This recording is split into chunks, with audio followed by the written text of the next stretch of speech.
What happens when a student must choose between education and survival?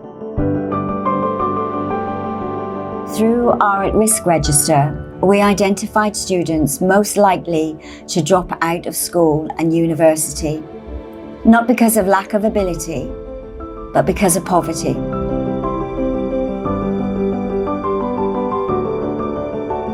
"71% of our student body in 2025 was surviving on pag-pag, leftover food salvaged from fast food restaurants.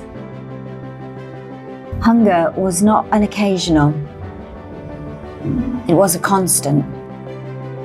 28% of our students had parents living with chronic illness. Many families could not afford medication. The emotional and financial burden fell on the students. Many of the students felt overwhelming guilt. They believed dropping out, even for a low-paid job, might help their families survive. This guilt is not unusual. We've seen it many times before. Years ago, when the children were younger, they felt guilty earning money for food at the dump site instead of being in school. At that time, we provided rice and food incentives for attendance and academic achievements. And that meant the children came to school guilt-free and on Friday went home with a bag of groceries. But today, these students are older. They're now enrolled in the government-run schools and universities and colleges, and food incentives alone were not enough. We introduced a cost of living allowance, we call it COLA, giving families the freedom to buy food, pay utilities and meet urgent needs without forcing students to leave school. For families facing chronic illness, we raised additional funds to cover weekly medications, relieving the unbearable pressure from both parents and students. Because of this support, 98.3% of our students successfully completed and graduated another academic year. The COLA worked, they stayed in school, and they stayed hopeful. I'm glad that I'm one of the beneficiaries of COLA.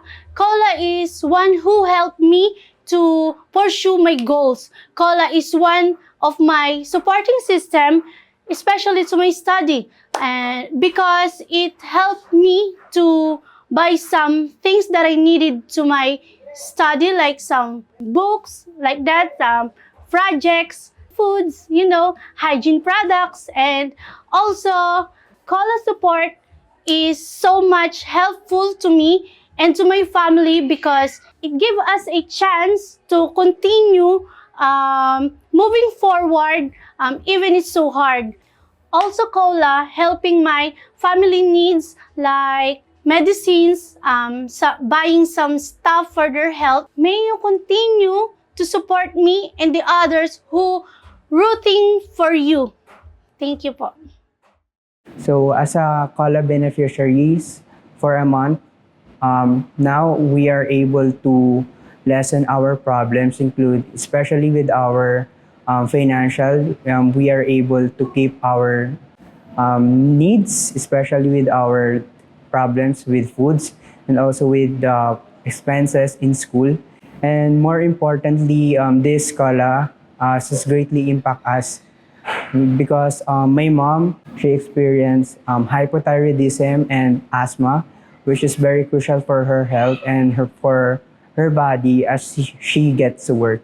And with these initiatives, we're able to get her a medical medicines that the doctor said. And also we are able to get her to the laboratory and check up her to support her health and maintain that she have a good body because she's only one who working for us. And this opportunity is very valuable to us, and because this initiative is not just help us but also other scholars. With that, I am truly grateful for Purple Community Fund and the Upskills Foundation, and to all the donors who continue to support the COLA initiative. I am very grateful that I have given a chance to be a beneficiary of COLA. It really helped me and my family in terms of financial, since my father is the only one who worked for us to provide our needs. It is really hard to budget his earnings daily since it is not enough for our daily expenses. And with COLA allowance, it helps us to survive. And it will be a big help if I will receive COLA allowance again.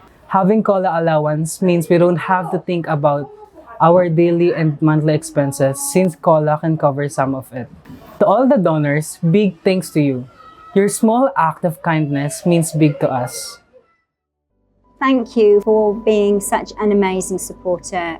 I know you understand that working in generational and chronic poverty is really challenging, and we do need to meet needs quickly in order to keep students in school, but I'm thrilled to tell you that all of the students that benefited from COLA last year have remained in education. But we do need further support for another year. There are still challenges due to the other fire, so we would be very grateful if you would consider funding the COLA again for the second year. So thank you again for your continued support.